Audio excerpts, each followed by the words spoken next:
Hi friends and viewers, நான் தான் வாங்க வளராம் அனந்து பேசுகிறேன். அனைவருக்கும் இனிய தீபாவளி நல்வாழ்த்துக்கள்.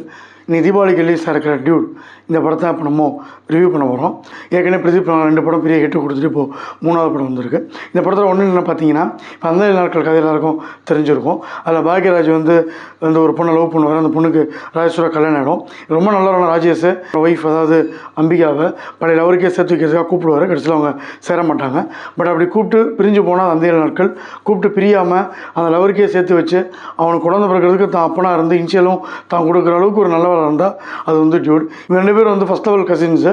இவங்க ரொம்ப ஒற்றுமையாக இருக்காங்க, ரொம்ப பாசமாக இருக்காங்க. 2 பேரும் ஒன்றா வேலை பார்க்குறாங்க, படிக்கிறாங்க, ஒன்றாவே சுற்றுறாங்க. சடனாக ஒரு நாள் வந்து நம்ம ஹீரோயின் வந்து நான் வந்து உன்னை கல்யாணம் பண்ணிக்கணும், என்னை கல்யாணம் பண்ணிக்கிறியான்னு கேட்குது. நம்மளால் ஒன்றது எனக்கு ஃபீலே வரல, ஜீரோ ஃபீலிங்கு. நான் வந்து காலேஜ் ஸ்கூல் நிறைய பொண்ணு பின்னாடி பல்ப் வாங்கியிருந்தாலும் உன்னை பார்த்தா எனக்கு ஃபீல் நமக்குள்ளே தேவையில்லைன்றாப்புல. பொண்ணும் கோச்சின்னு ஒன்று எங்கேயோ படிக்க போகிறேன்ட்டு போயிடுது. போனதுக்கப்புறம் 6 மாதம் கழிச்சு திடீர்னு நம்ம ஹீரோவுக்கு ஒரு பல்ப் எரிய நான் உன்னையே கல்யாணம் பண்ணிக்கிறேன்னு போய் அப்பாட்ட சொல்ல, அப்பா பொண்ணுட்டு சொல்ல, பொண்ணு ஓகே சொல்லிட்டு சரி கல்யாணம் பண்ணிக்க போகிறாங்க போல் இருக்குன்னு சொல்லி நினைக்கும் பொழுதே பொண்ணு திடீர்னு வந்து ஒரு குண்டு தூக்கி போடுது. ஏன்னா அந்த போன ஒரு 6 மாத கேப்பில் பிரதீப் இல்லாமல் ரொம்ப வருத்தத்தில் ஒரு வழியே இல்லாமல் வேற ஒருத்தனை உஷார் பண்ணி அவங்களோட லவ் ஆகிடுது. அந்த பையன் மாறி அவனை கல்யாணம் பண்ணிக்க சரத்குமார் யோசிக்கிறாரு. பட் ஒரு விஷயம் தடுக்குது, அது சாதி. பணம் இருக்குது, அந்தஸ்து, எதை பற்றி அவர் பார்க்கல, அவ்வளோ அளவில் இருக்குது. ஆனால் சாதி மட்டும் மாறக்கூடாதுன்னு சொல்கிறாரு. அதை மீறி போனால் என்ன ஆகும், கொலை நடக்கும், ஆணவ கொலை நடக்கும்னு ஒரு பயம் வருது. இதை பிஆர் எப்படி இந்த அம்மாவை காப்பாற்றி என்ன பண்ணுறாரு ஏது பண்ணாருன்றது தான் படத்தோட கதைன்னு பார்க்கும்போது ஒரு கேவலமான ஒரு கதையாக இருந்தால் கூட அதை திரைக்கதை மூலமாக அதுவும் இந்த 2K கிட்ஸுக்கு லைக் பண்ணுற மூலமாக அப்படி ட்விஸ்ட் வச்சு ரொம்ப ஜாலியாக இயக்குனர் கொண்டு போயிருக்காரு. எஸ்பெஷலி ஃபஸ்ட் ஹாஃபு பியரோட சேஷ்டைகள் தனுஷை ஞாபகப்படுத்தினாலும் தனக்கு ஒரு ஃபேன் கூட்டத்தை அவர் ஏற்படுத்திட்டாருன்னு சொல்லணும். ஏன்னா முதல் 2 படத்தோடு இந்த படத்துக்கு ஓப்பனிங் நல்லா இருக்குது, தெலுங்குலையும் கூட்டம் இருக்குது.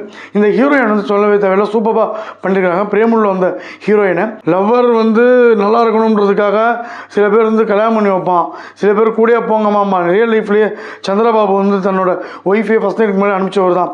படி மேலே போய் ஆணவக்கள் நடந்துடக்கூடாதுன்னு சொல்லி ஒரு என்ன பண்ணுறாப்புல நம்ம பிஆர் அவரே கல்யாணமும் பண்ணிக்கிட்டு அதுக்கப்புறம் குழந்தைய அந்த இன்னொரு லவர் மூலமாக வந்தாலும் அதுக்கும் இன்சியலையும் போட்டுக்கிட்டு ரொம்ப தியாக சம்பளாக இருக்காப்புல. இப்படி பிஆர் ரொம்ப நல்லவனாக காமிக்கிறது மூலமாக அந்த பொண்ணோட கேரக்டர், அதாவது பெண்களே வந்து ரொம்ப சுயநலவாதிகள்ன்ற மாதிரி ஒரு பாயிண்ட்டை இயக்குனர் சொல்லாமல் சொல்லிட்டாரு. ஏன்னா நீ மாமா பையனா லவ் பண்ணுற, கல்யாணம் பண்ணிக்கணும்னு நினைக்கிற, கூடயே இருக்கான், சரி வேணான்னு சொல்லிட்டான்னா உண்மையான லவ்வாக இருந்தால் சரி திரும்ப வெயிட் பண்ணி பார்ப்பா, இல்லை மனசு மாறுவான், இல்லை வேறு எதாவது ஃபோக்கஸ் பண்ணணும்னு இல்லாமல் அந்த ஒரு 6 மாத கேப்பில் எவனோ வந்து ஆறுதல் சொன்னான்னா அவனை கூப்பிட்டுட்டு நீ வீட்டுக்கு வர. அப்போ இதுக்கு பேர் என்ன, குழந்தை பார்க்குற அளவுக்கு போதுன்னா அந்த கேரக்டரோட டெப்த்து எவ்வளோ ஒரு கேவலமான ஒரு சீன் பாருங்கள். இது ஆணவ கொலை வந்து ரொம்ப தப்புன்னா ஆணவக்குள்ளே எதுக்குற மாதிரி ஒரு அஜால் குஜால் படமாக இந்த படம் இருக்குது. இந்த மாதிரி படத்தில் சரத்குமார் மேலே ஒரு வெறுப்பு ஏற்படணும் ஆக்சுவலாக நமக்கு. ஆனால் இவங்க பண்ணுற சேட்டையெல்லாம் பார்த்தா இந்த குழந்தைய நீ பிறந்தவனே கழுத்து தறி கொண்டிருக்கலாமேடா அப்படின்னு தோன்ற அளவுக்கு இந்த படத்தை எடுத்து வச்சுருக்காங்க. படம் போகும்போது எங்கேயுமே ஒரு தொய்வு இல்லாமல் சூப்பராக கொண்டு போயிருக்காங்க. அது வந்து ரசிக்கிற மாதிரி எடுத்து வச்சுருக்காங்க. அப்புறம் நம்ம பிரதீப் கூடயே வர டிராவிட், அதாவது பரிதாபங்கள் நடிச்சிருப்பா, அவரோட கொஞ்சம் சீரியஸான ஒரு சீனில் வந்து மம்தாவை வந்து கேள்வி கேட்குறாரு, நீ சோத்தை தான் திங்கிறியா அப்படின்னு. இதே கேள்வியை படம் பார்த்து எல்லோரும் கேட்போம், டேரக்டருக்கும் தெரிஞ்சிருக்கு. உடனே எல்லா பணியும் அப்படி திருப்பி விட்டு பொண்ணு மேலே அப்படியே திருப்பி எஸ்கேப் ஆனது தான் அவரோட கிளவர்னஸ்ஸு. இதை பசங்க கன்ஃபார்மாக ரசித்து பார்ப்பாங்க, பொண்ணுங்களும் பார்க்குறான்றது அந்த இயக்குனர் கிடைச்ச வெற்றி. ஒரு லவ்வருக்காக இவர் கல்யாணம் பண்ணி அப்போ கொலை பண்ணிடலான்னு சொல்லி அவன் குழந்தைக்கு இன்சியலை போட்டு இவ்வளோ தூரம் சிரமப்படுறதுக்கு ஏன் இவ்வளோ பூமராக அந்த டேரக்டர் திங்க் பண்ணாருன்னு தெரில.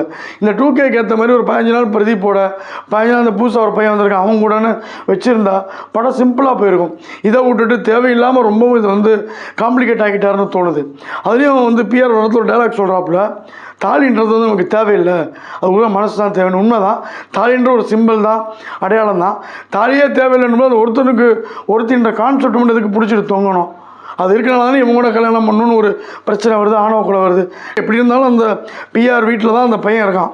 இவன் மிச்சர் சாப்பிட்றான்னு நினச்சா பையன் எல்லா வேலையும் பண்ணினா உண்மையிலே பிஆர் தான் மிச்சர் சாப்பிட்டுட்டு இருக்காப்புல. அப்போ அது மாதிரி பண்ணியிருக்கலாமே, பண்ணியிருந்தால் இன்னொரு முற்போக்குத்தனமாக படம் இன்னும் நிறைய பேருக்கு அடுத்த ஜென்ரேஷனுக்கும் பிடிக்கிற மாதிரி இருந்திருக்கும். பட் இயக்குனர் இடம் மிஸ் பண்ணிட்டாரு.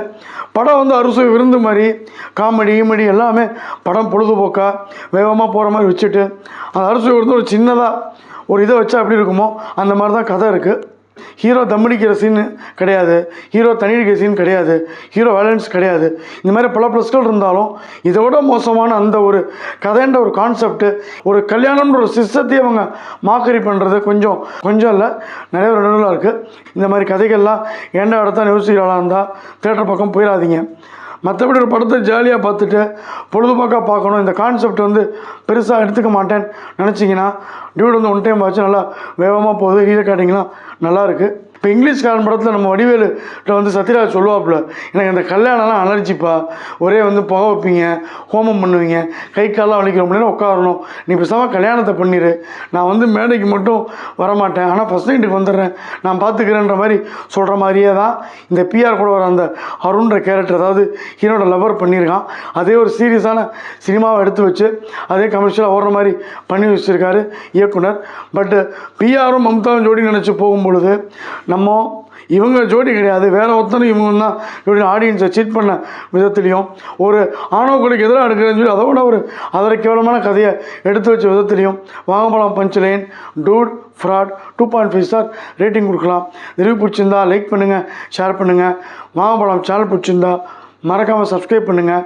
நன்றி, வணக்கம், பாய்.